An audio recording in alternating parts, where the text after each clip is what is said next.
Assalamualaikum warahmatullahi wabarakatuh. Selamat pagi dan salam sejahtera untuk kita semua. Bapak Ibu, pertama dan yang paling utama, marilah kita memanjatkan puji syukur kehadirat Allah Subhanahu wa taala.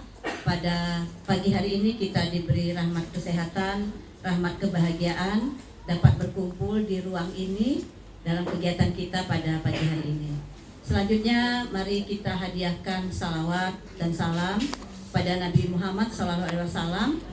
Allahumma sholli ala Sayyidina Muhammad wa ala ali Sayyidina Muhammad. Semoga di hari akhir kelak kita mendapatkan syafaat dari beliau. Bapak dan Ibu, berkenaan dengan hari ini, yaitu saya akan bersama Bapak dan Ibu kembali mengingat kembali tugas kita sebagai seorang guru, yaitu guru adalah pembangun insan cendekia. Di mana Bapak Ibu kalimat ini kita temukan? Di lagu himne guru. Nah, sekarang saya bertanya kepada Bapak dan Ibu, mengapa Bapak Ibu menjadi guru? Silakan Bapak Ibu kalau ada yang ingin menjawab, mengapa Bapak Ibu ingin menjadi guru? Tidak berkeinginan dari guru. Ketika saya masuk, baru pasang itu ospek. Iya. Waktu itu pembantu dekatnya Pak Eka Warna ngasih tahu bahwasanya ini adalah calon guru. Baru saya tahu kalau ini adalah guru. Kalau saya sebenarnya sama tadi yang dikatakan oleh Bu Susi dan Pak Mayunis, tidak ada keinginan jadi guru. Waktu saya SMA, saya ingat ini saya sebenarnya ini karma. Waktu saya SMA, guru sejarah saya panggil sekretaris maju ke depan, ini buku, catat, 2 papan tulis penuh. Nah, sehingga pada saat itu saya nggak mau jadi guru, saya bilang kan. Nah, sehingga saya waktu itu cita-cita ingin jadi pegawai pemerintahan. Waktu itu di Jambi ada yang disebut dengan APDN. Saya ikut administrasi lulus. Pas saat saya tes bersamaan jadwalnya dengan Unja. Akhirnya saya kejar ke Unja, tinggal gugur di tes kesehatan APDN, sehingga kedua-duanya pun tidak lulus. Nah, kebetulan saya tetap ingin kuliah. Jadi orang tua kebetulan guru, kata orang tua ambil yang gampang, ambil FKIP. Betul yang dikatakan dari Pak Mayunis, saya awalnya FKIP itu tidak tahu. Yang penting saya kuliah. Nah, kuliah bingung jurusan. Saya di IPA dulu. Belajar bahasa Inggris enggak sama sekali, matematik merah terus. Jadi akhirnya jurusan yang ada yang ringan sejarah. Itulah saya katakan saya kena hukum karma gara-gara belajar sejarah dulu malas. Nah, malas karena catatan tadi. Nah, itu makanya dari sekarang saya jujur saya katakan lebih banyak ngajar sejarah, lebih senang diskusi daripada catat dan menghafal. Nah, itulah sehingga saya jadi guru. Alhamdulillah setelah jadi guru, mungkin nasib saya sama dengan orang tua jadi PNS. Terima kasih. Kenapa saya jadi guru? Sebenarnya ini cita-cita sudah dari kecil. Mantap. Jangan yang SD dulu. Kenapa? Karena kalau hidup di kampung dulu, yang tahu mata pencarian atau kerja itu cuma orang tua sendiri, ibu. Ibu seorang guru.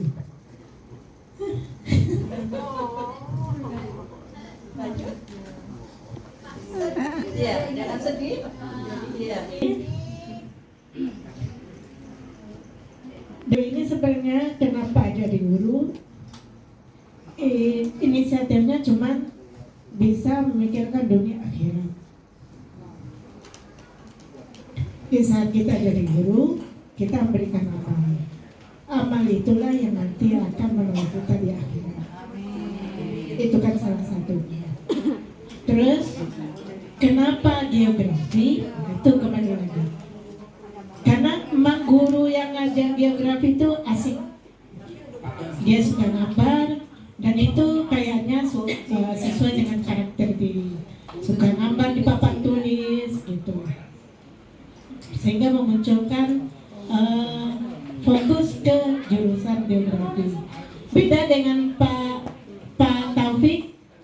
Kebetulan guru sejarah, saya suka juga ada guru sejarah, cuman dia mengajarnya sebentar, tapi digantikan oleh guru sejarah yang lain, dan itu mematahkan semangat saya, sehingga otomatis langsung ke geografi.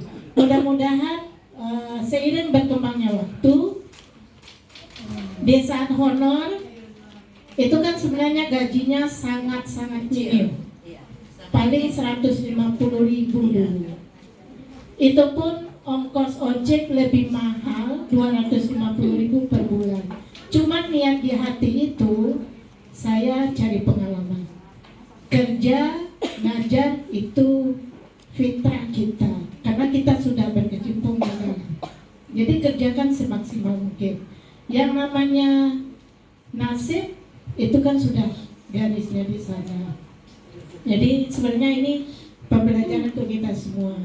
Terlebih dari kekurangan saya pribadi, apapun itu, dan kelemahan, itulah manusia. Kita kan memang perlu memperbaiki diri terus, berupaya untuk cari solusi.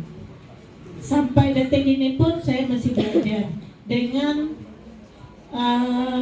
kehidupan anak-anak kita. Oh, ternyata saya masih perlu lagi. Ternyata kehidupan itu begitu beraneka-ragam. Sekian, terima kasih. Assalamualaikum warahmatullahi wabarakatuh. Waalaikumsalam warahmatullahi wabarakatuh. Jadi Bun, kami di sini ada beberapa orang yang memang bukan dari dunia pendidikan. Iya. Nah, Betul kami sekali, ada bukan itu. dari FKIP. Iya. Di sini ada ESOS, Ibu Bolan, Ibu An, ada SH, Ibu Besti, Iya. ada SP, Iya. pertanian. Ini. Saya sendiri sarjana peternakan, Bu. Jadi kami sudah tercebur ke dalam dunia pendidikan yang pada dasarnya kami diajarkan untuk mampu berkompetisi, bukan dalam dunia pendidikan, tapi di bidang masing-masing.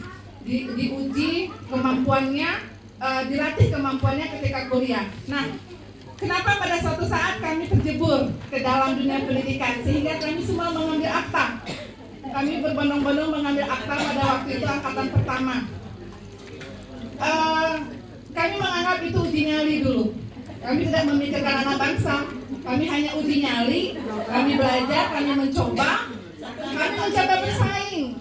Mencoba bersaing sehat pada waktu itu karena kita tes umum ya. Tes umum. Waktu itu sudah ada juga guru bantu, tapi kami diabaikan guru bantu pada waktu tidak dihitung. Memang dari nol. Kami uji nyali, uji kompetensi, dan ternyata kami lolos di dalam uji kompetensi itu dan sekarang menjadi profesi. Yang akhirnya notabene kami belajar dari pengalaman karena katanya pengalaman adalah guru yang berharga. Dari situlah kami menjadi guru sampai saat ini. Dan kami mencintai dunia pendidikan dengan berbagai pengalaman yang kami dapat mencoba mengakselerasi dan menyelaraskan dengan dunia pendidikan apa yang kami dapat di dunia kami masing-masing sampai saat ini. Luar Terima kasih, biasa. Bu. Tepuk tangan untuk kita semua dong. Iya, Bapak Ibu. Baik, dari jawaban teman-teman tadi, pada umumnya tercebur yang menyenangkan. Ya, kadang tercebur itu kan tidak enak, basah. Kita harus bersih-bersih lagi. Tapi ini terjebur malah makin menjeburkan diri. Jadi kawan-kawan malah makin tetap di area terceburnya itu. Dengan lebih meningkatkan lagi bagaimana rasanya terjebur yang nikmat begitu Bapak Ibu ya. Nah Bapak dan Ibu, saya juga sebenarnya dari awal ingin masuk polisi Bapak Ibu, tapi tinggi saya ternyata tidak cukup. Ya, maka saya kemudian memilih 2 jurusan, Fakultas Hukum dan FK. Harapan saya lulus di Fakultas Hukum. Saya ingin jadi jaksa, Bu Anis, ingin jadi jaksa. Ternyata lulusnya di mana? Pendidikan Bahasa dan Seni. Jadi jadilah seorang guru. Tahun pertama ingin pindah, mau pindah ke Fakultas Hukum. Akhirnya orang tua saya mengatakan, mau pindah atau tidak? Rugi loh setahun. Akhirnya saya tidak jadi pindah dan jadilah seorang guru. Dulu tomboy luar biasa Bapak Ibu, nggak pernah pakai rok, pakai celana, topi. Sekarang sama saya Bu Elia tomboynya. Sekarang alhamdulillah jadi guru, kita mencerminkan bagaimana seorang guru itu. Nah ini Bapak dan Ibu ya, terima kasih untuk jawabannya. Jadi kalau kita lihat tadi bahwa mengapa kita membuat guru pembangun insan cendekia, ini ada hubungannya dengan kalau anak ditanya mengapa mau nggak jadi guru, jawabannya tidak. Mau jadi apa? Jawabannya jadi dokter. Jadi polisi, jadi pengacara, termotivasi dengan Hotman mungkin ya Bapak Ibu ya, kemudian jadi pengusaha. Nah, itu yang kita jawab. Kalau ditanya mau jadi guru, mereka mencibir, tidak mau. Mengapa? Nah, ini ada jawabannya, coba Santi. Mengapa mereka tidak mau? Tidak mau jadi guru, capek menghadapi anak-anak yang nakal, dan satu lagi gajinya kecil. Dulu loh Bapak Ibu gaji kecil, sekarang ini luar biasa, kita cukup, bahkan mungkin lebih dari cukup. Gaji kita tambah sertifikasi. Bapak Ibu sudah banyak yang menjadi guru profesional. Nah, jadi dari jawaban kawan kita tadi, kita bersyukur kita terjebur di sini, masuk jadi guru, dan insya Allah kehidupan kita layak dan insya Allah sejahtera. Sama-sama kita di sini untuk melihat kembali seperti apa. Karena dulu katanya guru adalah pahlawan tanpa tanda jasa. Guru seperti lilin yang menerangi. Lilinnya hancur, orang terang. Tapi ini udah diganti Bapak Ibu. Apa itu? Guru adalah pembangun insan cendekia. Insan cendekia Bapak Ibu. Dia membangun manusia. Jadi harus punya kompetensi. Harus dijalani, harus dipahami, harus dinikmati. Harus kita benar-benar merealisasikannya, seperti itu Bapak dan Ibu. Mari kita melihat kembali Bapak Ibu, apa saja kompetensi itu. Nah, ini Bapak dan Ibu, bahwa di Undang-Undang Nomor 14 Tahun 2005 tentang guru dan dosen, kompetensi guru itu ada 4 yang bisa kita lihat di sana. Ada namanya pedagogi, kepribadian, sosial, dan profesional. Ada 4 ini Bapak dan Ibu. Kita tidak hanya pandai merencanakan pembelajaran, tidak hanya itu Bapak Ibu. Tidak hanya pandai pada pedagogi, tapi kita harus punya kepribadian. Kepribadian yang seperti apa? Kepribadian yang mantap seperti apa? Berakhlak mulia. Kemudian arif, berwibawa, serta menjadi teladan bagi peserta didik. Menjadi teladan ini memang sulit Bapak Ibu. Tapi kita ada di hadapan anak-anak. Kita harus jadi teladan bagi anak-anak. Misalnya Bapak Ibu, anak-anak kita minta untuk hadir di kelas, belajar dengan baik. Kita minta dia mengerjakan tugas dengan baik. Maka kita harus menjadi teladan terlebih dahulu. Kita harus hadir dulu dengan anak-anak. Sebelum mata pelajaran kita dimulai, paling tidak 1 menit, kita sudah hadir di kelas. Kemudian dari cara berpakaian kita harus menjadi teladan Bapak dan Ibu. Kita misalnya, mohon maaf, marah sama anak-anak, kamu tidak sopan, kurang sopan, pakaianmu kok seperti itu. Maka kita harus memberi contoh dulu kepada anak-anak. Anak-anak kita ini sudah kritis Bapak, sudah anak-anak yang pandai sekali untuk memberikan pendapat. Kita disuruh minta seperti ini, tapi Bapak dan Ibu atau saya juga sebagai contoh kok tidak bisa memberikan contoh misalnya. Nah, ini kita menjadi teladan. Kemudian ada kompetensi sosial, yaitu kemampuan guru untuk berkomunikasi dan berinteraksi secara efektif dan efisien dengan peserta didik. Kemudian sesama guru, orang tua, wali peserta didik, dan masyarakat sekitar. Bapak Ibu, yang namanya komunikasi ini Bapak Ibu, orang separuh jatuh cinta pada kita kalau kita mendengarkan. Itu komunikasi. Misal, kita punya teman, kemudian teman cerita, saya kemarin gini. Kita langsung alihkan ke hal yang lain. Dia tidak akan pernah cerita lagi dengan kita. Jadi begitu Bapak Ibu. Demikian juga anak. Anak bertanya. Kita tadi memang sudah menjelaskan Bapak Ibu. Anak bertanya, tapi kita bilang, kau tidak dengar ya tadi? Kan tadi sudah dibahas.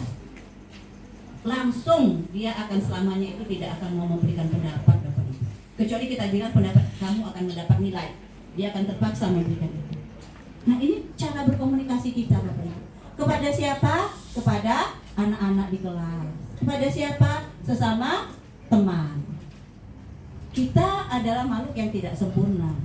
Jadi kita bersama-sama, ayo bagaimana kita berkomunikasi dengan baik dengan teman kita, dengan anak-anak, dengan atasan kita. Harus seperti itu. Karena apa? Kita memiliki kompetensi sosial.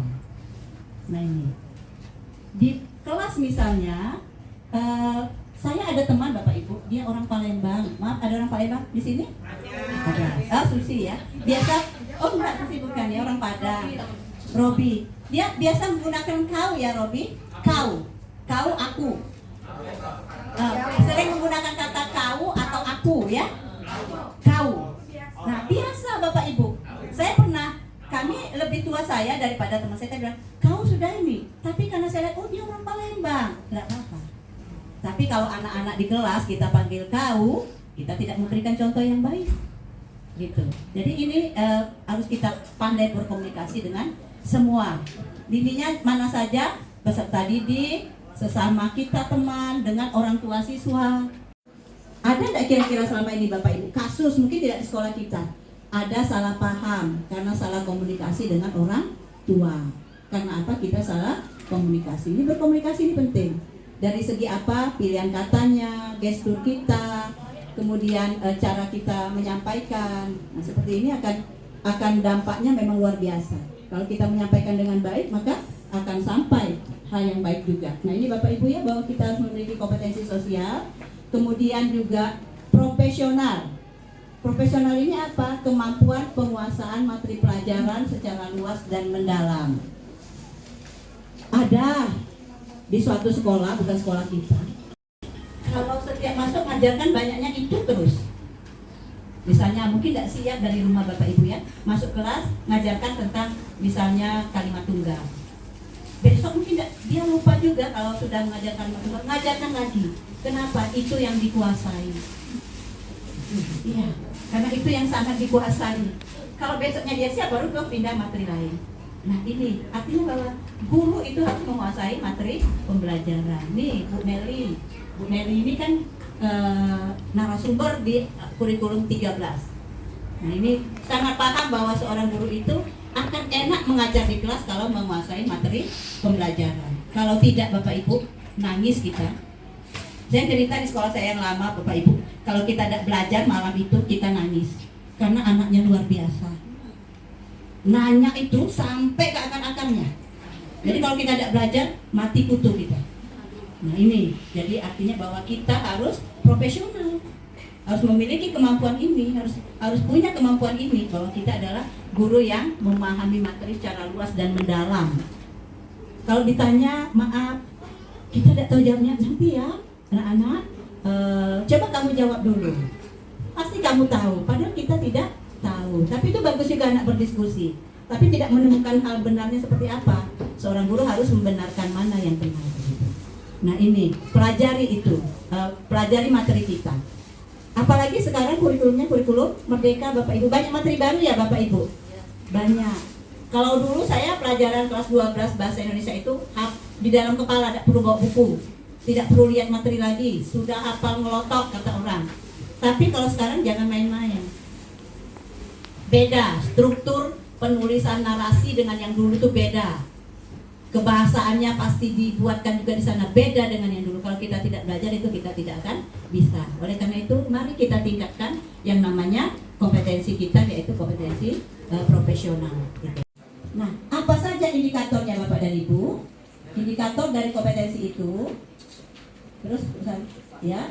Nah, ini Bapak dan Ibu.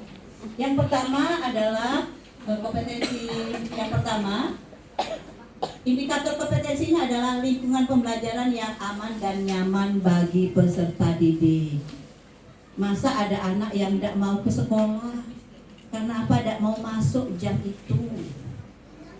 Maka kita ciptakan lingkungan yang aman dan nyaman. Yang aman ini yang bebas dari bullying Bapak Ibu. Harus bebas dari bullying. Nyaman itu ya sama, bebas dari bullying. Anak-anak tidak merasa diintimidasi, sehingga dia bisa belajar dengan nyaman. Dulu waktu saya SMP, mudah-mudahan guru saya mendapatkan tempat terbaik di sisi Allah, sudah meninggal dunia. Di SMP macam-macam guru kita Bapak Ibu ya. Kalau tidak hafal biologi, saya harus berdiri di atas meja. Masih enak berdiri.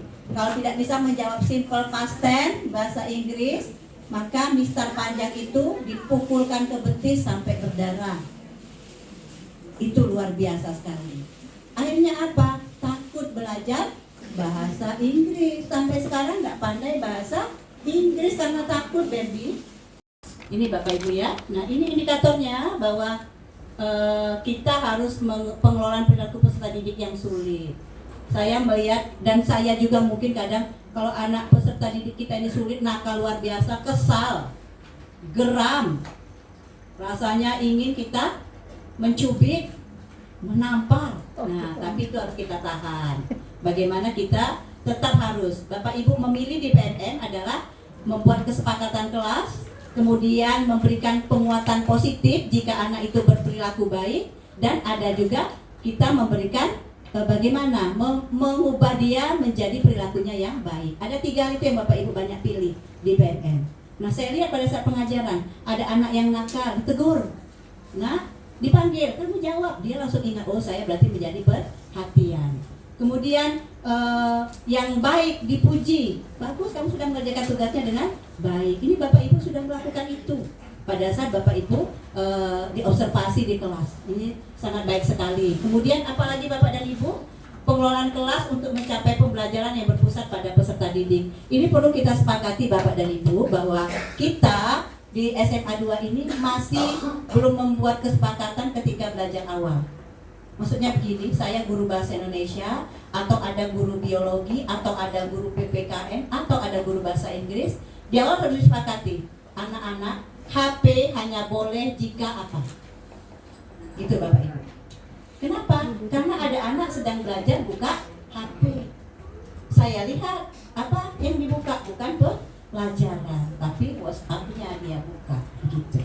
Nah, ini berarti kita harus dengan anak-anak harus kita beritahu bahwa ini indikator yang pengelolaan kelas untuk mencapai pembelajaran yang berpusat pada peserta didik. Yang ribut kita coba mengingatkan dengan memanggilnya, atau dipindahkan duduknya di depan, atau dia berdiskusi dengan kawan-kawan yang memang anaknya lebih ahli mungkin di kelas gitu ya. Jadi kita cari cara untuk pengelolaan kelas. Kemudian yang 3, rasa aman dan nyaman peserta didik dalam proses pembelajaran. Rasa aman dan nyaman ini juga mungkin dari sisi kita dan juga dari sarana prasarana Bapak dan Ibu. Memang ada beberapa sarana prasarana kita yang belum bisa diatasi, karena ini harus tidak bisa diatasi di sekolah karena tidak boleh, karena ada yang kerusakan itu ringan dan sedang, maka yang ringan ini boleh, sedang itu yang tidak boleh. Kemarin ada yang bocor kelas kita sudah diperbaiki. Nah, untuk yang lain yang rasanya kurang nyaman sudah kita coba untuk menyamankan secara yang bisa kita laksanakan, gitu Bapak dan Ibu. Kemudian desain pembelajaran yang relevan dengan kondisi di sekitar sekolah dengan melibatkan peserta didik. Desainlah pembelajaran itu dengan kondisi di sekitar sekolah. Jangan kita contohkan Candi Borobudur. Kalau bisa ada di tempat kita yang dekat Candi Muaro Jambi yang anak-anak sudah datang, sudah melihat. Kita buat seperti jadi anak-anak mengenal. Kalau dia tidak mengenal, dia hanya menerka. Yang seperti apa ya? Nah, ini kita memiliki kompetensi di yang nomor 1 tadi Bapak dan Ibu. Nah, kemudian selanjutnya pemilihan dan penggunaan sumber belajar yang sesuai dengan tujuan pembelajaran, instruksi pembelajaran yang mencakup strategi dan komunikasi untuk menumbuhkan minat dan nalar kritis peserta didik, penggunaan teknologi informasi dan komunikasi secara adaptif dalam pembelajaran. Jadi Bapak dan Ibu, luar biasa kalau di SMA 2 teknologi sudah sangat dikuasai para guru, apalagi anak-anak. Kemudian bisa menyesuaikan memilih yang mana. Ada kalanya kita menggunakan HP, ada kalanya kita menggunakan e-focus, karena kita adaptif ini menyesuaikan Bapak Ibu. Apa yang kita sesuaikan dengan kondisinya, silakan saja. Oh, tidak bisa menggunakan e-focus misalnya atau yang lain. Kita bisa menggunakan yang lain seperti apa? Teknologi apa yang bisa kita gunakan? Kalau di pembelajaran agama kita melaksanakan, maaf Bu Elia ya dan kawan-kawan yang lain, memandikan jenazah Ibu Elia ya, kita menggunakan torso ya. Torso kita menggunakan itu. Jadi tidak harus ditayangkan video, tapi dia langsung dengan itu.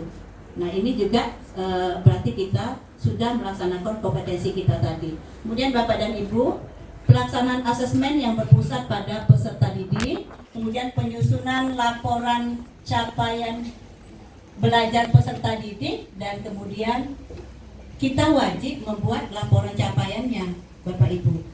Maaf. Kemudian penyusunan laporan capaian belajar peserta didik, dan kemudian kita wajib membuat laporan capaiannya, Bapak Ibu. Maaf, semua ulangan itu harus teradministrasi dengan baik, Bapak Ibu. Semua tugas-tugas harus teradministrasi dengan baik. Karena kalau tidak teradministrasi dengan baik, anak-anak akan ada yang dirugikan. Kemudian kita harus membuat laporannya. Kalau sekarang saya rasa tidak ada lagi. Dulu, mohon maaf, Pak, anak ini belum ada nilai, Pak. Misalnya nama anak itu Segedebehe, gitu ya. Segedebehe ini belum ada nilai. Oh, yang mana ya? Sebentar. Oh iya. Oke. 70. Langsung. Ada seperti itu, Bapak Ibu. Kemudian ada yang naikkan, Pak, ini si Mili Kitty ini sudah ada, Pak. Oh, pindah kemana si Mili Kitty? Sudah meninggal, Pak. Nilainya ada. Ini masih ada guru tempo dulu, Bapak Ibu, dan ini bukan direkayasa. Benar-benar terjadi, anak yang sudah meninggal nilainya ada. Di SMA 2 belum pernah saya lihat. Ada ya? Nah, itu harus kita hilangkan. Ya, artinya ini tadi kemampuan yang kita 4 tadi, maka harus benar-benar kita resapi. Yang dulu biarlah berlalu, kedepannya harus lebih baik. Nah, berikutnya kompetensi berikutnya adalah kepribadian, yaitu kematangan moral, emosi, dan spiritual untuk berperilaku sesuai dengan kode etik guru. Yang pertama tentu saja kita sebagai makhluk yang percaya kepada Tuhan Yang Maha Esa, maka kita harus punya keyakinan dan moral terhadap Tuhan Yang Maha Esa. Kemudian yang kedua, pengelolaan emosi dalam menjalankan pesan sebagai pendidik.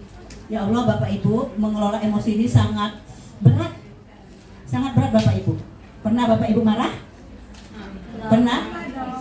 Pernah? Iya. Karena tingkah siapa macam-macam. Di rumah tingkah anak, di sekolah tingkah laku anak didik atau teman-teman kita. Nah, ini membuat kita marah. Ternyata kita harus bisa mengelola emosi. Alangkah bersyukurnya orang yang diberi Allah kecerdasan emosi, Bapak Ibu.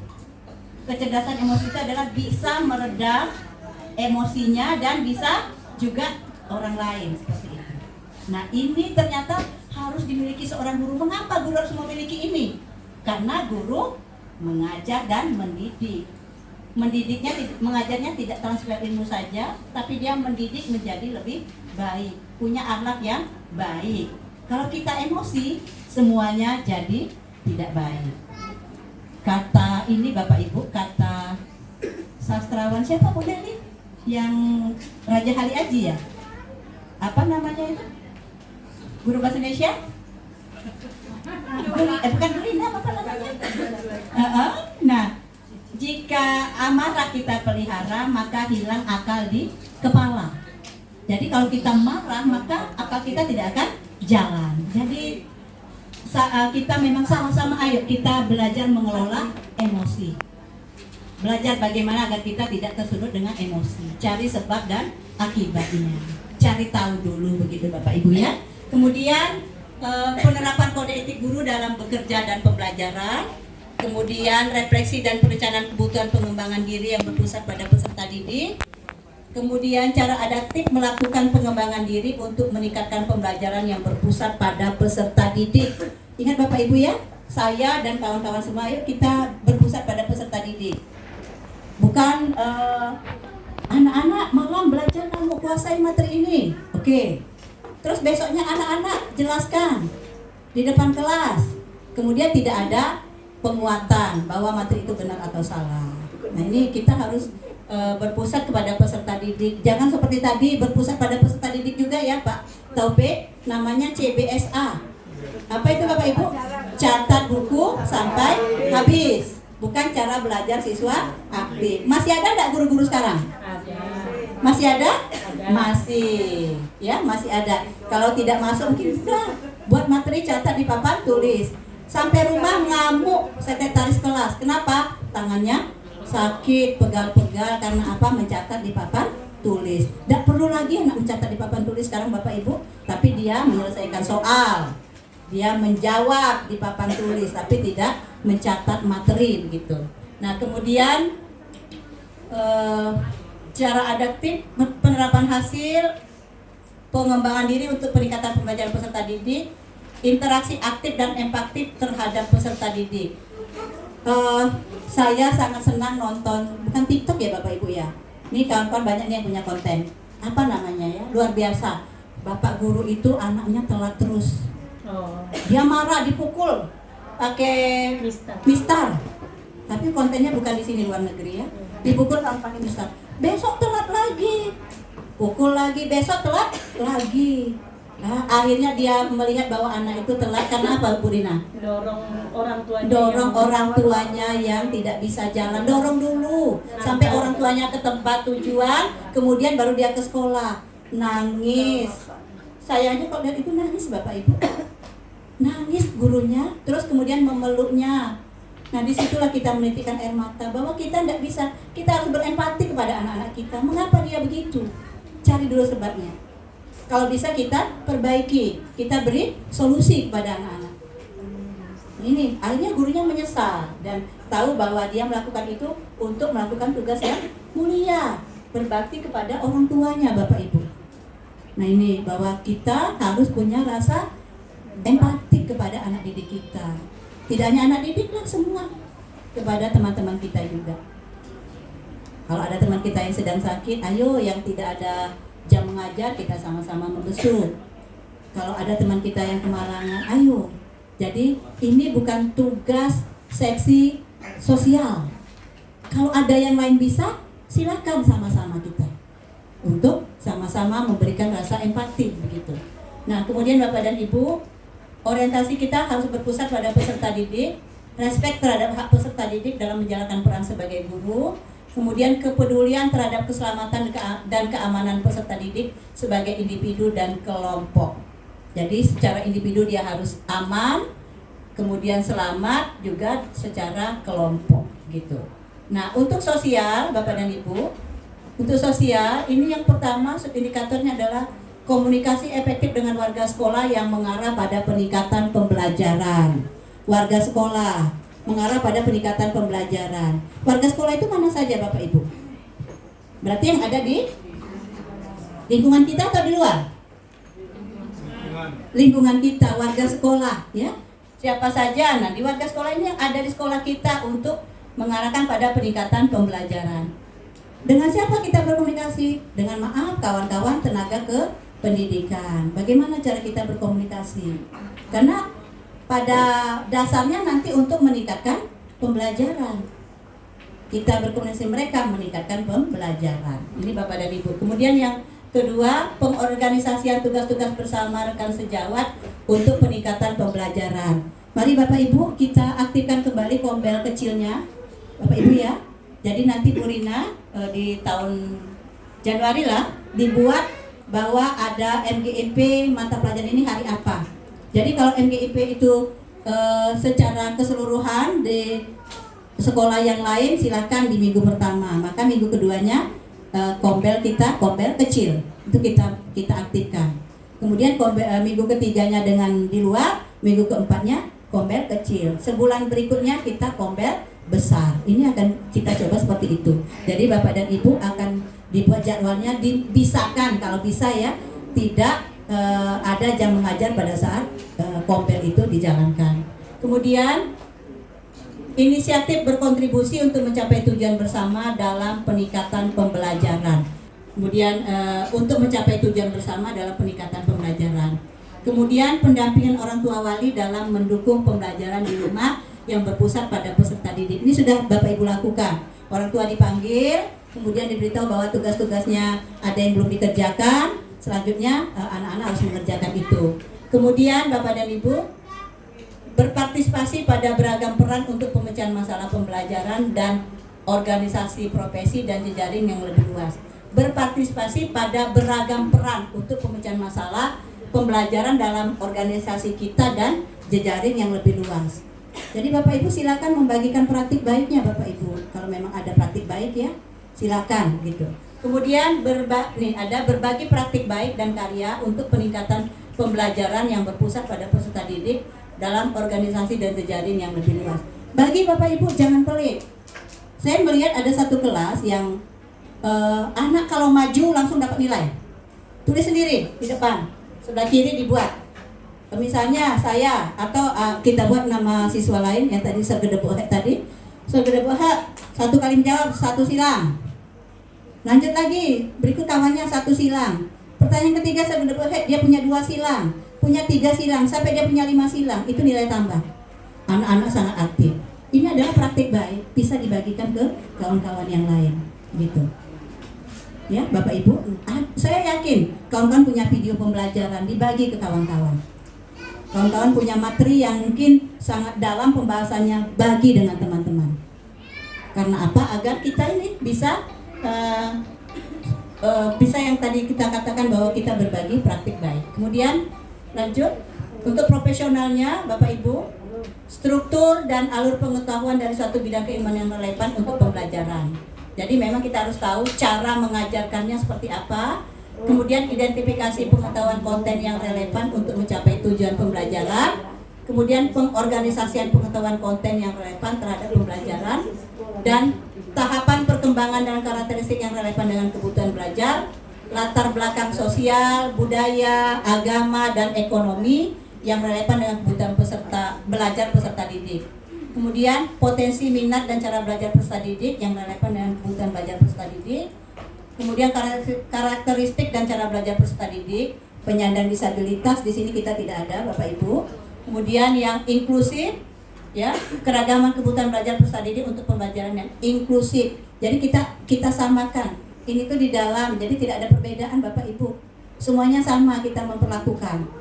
Mungkin mohon maaf ada juga anak-anak yang lambat menangkap. Bukan bodoh, lambat menangkap. Ada yang memang cepat. Nah, bagaimana kita mengatasi ini Bapak Ibu? Kemudian penggunaan kurikulum dan proses pembelajaran yang berpusat pada peserta didik ini sudah kita lakukan. Penggunaan asesmen untuk meningkatkan pembelajaran yang berpusat pada peserta didik Bapak Ibu sudah lakukan setiap saat. Penggunaan strategi untuk meningkatkan pembelajaran yang berpusat pada peserta didik sudah Bapak Ibu lakukan juga. Dan penggunaan strategi pembelajaran yang efektif untuk capaian belajar, literasi dan numerasi peserta didik. Jadi itu Bapak Ibu, ini saya hanya mereview kembali, mengingatkan kita kembali semuanya bahwa ini harus ada dalam diri kita sebagai seorang pendidik, terutama yang sudah memiliki sertifikat pendidiknya. Nah Bapak Ibu, sebelum saya akhiri, ada 3 hal yang memang perlu kita miliki Bapak Ibu. Yang pertama adalah hati yang tulus, kemudian yang kedua memelihara hati, dan yang ketiga adalah menjadi teladan. Jadi kalimatnya akan begini Bapak Ibu. Berbahagialah hidup bila dibingkai dengan hati yang tulus. Berbahagialah jiwa yang tetap memelihara hati dalam menjalankan pekerjaan sebagai bentuk ibadah kita kepada Tuhan yang Maha Kuasa. Dengan kebersihan dan ketulusan hati yang terpelihara, kita berupaya memberikan kontribusi nilai yang bermanfaat bagi semua orang. Dan terlebih lagi siap menjadi sosok yang pantas diteladani dalam kehidupan. Insya Allah ini bisa kita wujudkan. Terima kasih Bapak Ibu atas segala perhatiannya. Mohon maaf jika ada kesalahan dalam penyampaian. Wassalamualaikum warahmatullahi wabarakatuh.